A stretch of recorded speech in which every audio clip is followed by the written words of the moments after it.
in the struggle. Others say Coach Stephen Keshi has destroyed what he built. But one thing is certain, the majority wants the Super Eagles to fly again. And a convincing win over Sudan in Abuja might just be the required takeoff for that flight. I'm Austin Okonakpan reporting for Channels Television News. All right, very beautiful report by Austin Okonakpan on the Super Eagles and what we need to take off and soar again. But let's quickly go on now to meet respected football aficionado, football commentator, is the Group Managing Director of Complete Communications Limited, Mumini Alao. He joins us on Sports Tonight. Mumini, I'm sure you've seen that report and the feeling maybe that majority of Nigerians want Keshi to go. Is that the way out? If yes, what is the replacement? If no, what is the way out? Yeah, good evening, Toyin, and good evening, viewers. I wish it was as straightforward as the reports indicated. Because if it was straightforward, Keshi should have been fired right there in Sudan. But the fact that the NFF could not fire him there, and he came back with the team, and he extended an apology, and we have another game in 48 hours, it means he cannot be sacked anymore before that match against Sudan in Abuja. So whatever will happen now, we'll have to wait until after that match against Sudan. How much of remedy can a result against Sudan do to our Nations Cup aspirations, number one, and then to Keshi keeping his job as Super Eagles coach? A win against Sudan on Wednesday will do a lot for our chances of qualifying. We're talking about mathematics now and the table. If we win our next 3 games, or last 3 games, we can still qualify. 10 points will qualify Nigeria for the Nations Cup. Because that will mean we'll take 3 points off Congo, and if other results go in our way, we'll qualify behind South Africa. That answers your first question, Toyin. For the second question, I am not sure that even the qualification will save Keshi's job. I think Keshi met this team, the Super Eagles, at the lowest level when we had just failed to qualify for a particular Nations Cup, about 2 Nations Cup back now. And he took them to the top, the very top, by winning the next one. And now he has more or less returned the team to the rock bottom again. I think a lot of confidence has been lost in the last 2-3 years he has handled the team.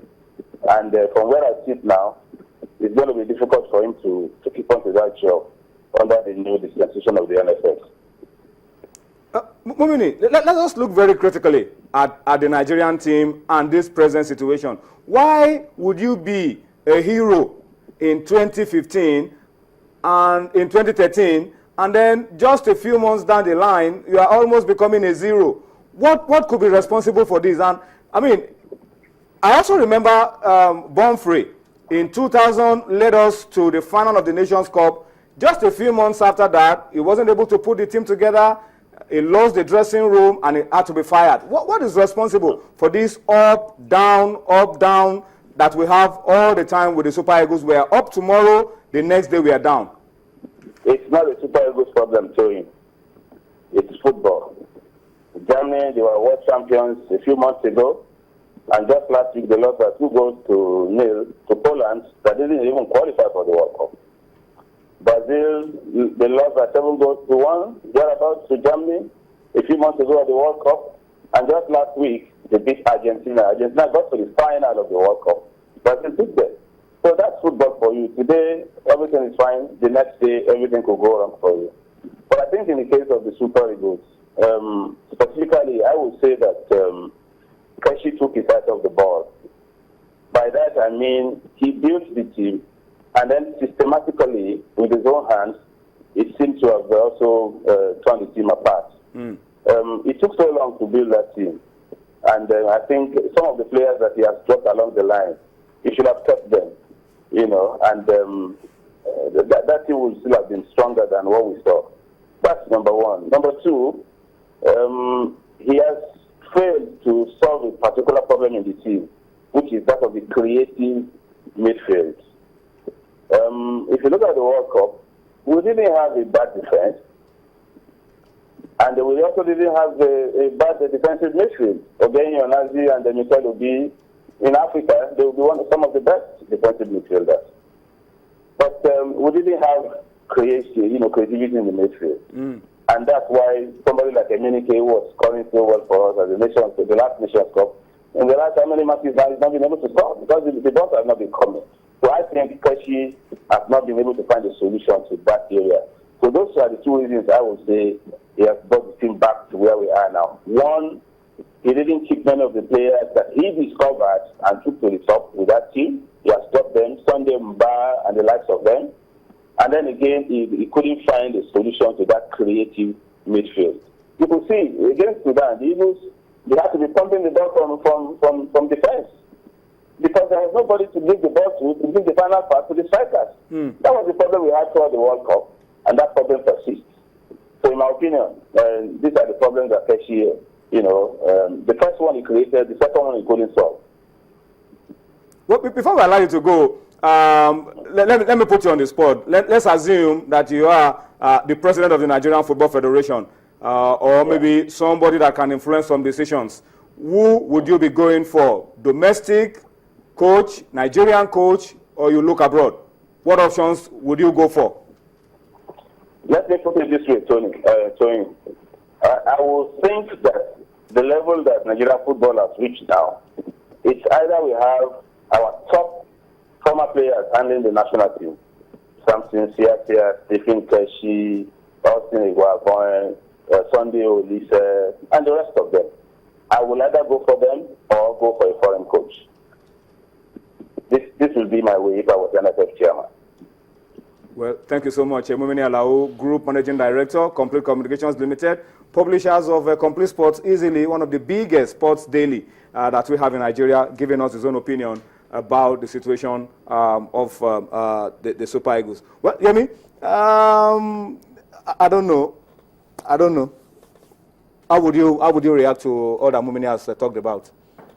Yeah, I mean, there's really nothing to be said. Actually, it has painted the picture perfectly, and I don't know if you've lost the dressing room, if you've lost your magic swing, so to speak. 12 months ago, everybody was singing your praise. Now, so quickly, it has changed. And like Mumini said, you build a house, and you sort of, dismantled the house, by the choices he's made over time. And the problems he met while, when he came in, didn't really solve it. And I said, the Nations Cup victory make us overlook some of those problems. And now I don't quite agree that Keshi should go. That's my own personal opinion. I feel when somebody has been humbled, it makes them think better. Give him a second chance. Okay, now that he's been humbled. Yeah, probably a little bit of the arrogance will not be there anymore. You'll probably listen to people more. It will probably, if you get your fingers burnt, that's what should happen to you, unless you are heading for destruction. But I don't know. I don't know what the president, NFF, will be thinking about. Will be thinking about. They've called for patience. Yeah. They've called for understanding. But probably after the game on Wednesday, the issues there are too. I still feel we will qualify for the Nations Cup. We will qualify. But whether or not the problems in the Super Eagles will be solved is what I can't say. But I've seen us draw the chestnut out of the fire. We've done it so many times, and while we're doing that, results elsewhere might just conspire to favor us. Like I jokingly told someone today, it's not even time for calculators. We need to even win on Wednesday. Our destiny is still in our hands. We can win all our games and still qualify. Yes. Without needing external help. Yeah, but whether or not the problems, whether or not we get creative midfielders, whether or not the players that we were praising, some months back, we were here, we talk about Emenike, how he could get goals with one eye closed, and now the young man doesn't even seem to know where the back of the post is, and that's a problem. And stories about coach falling out with one or two players, and probably probably the way he talks at media palace and all of those things. I feel if he gets a second chance, he is in the best position to adjust, to and become correct, and become a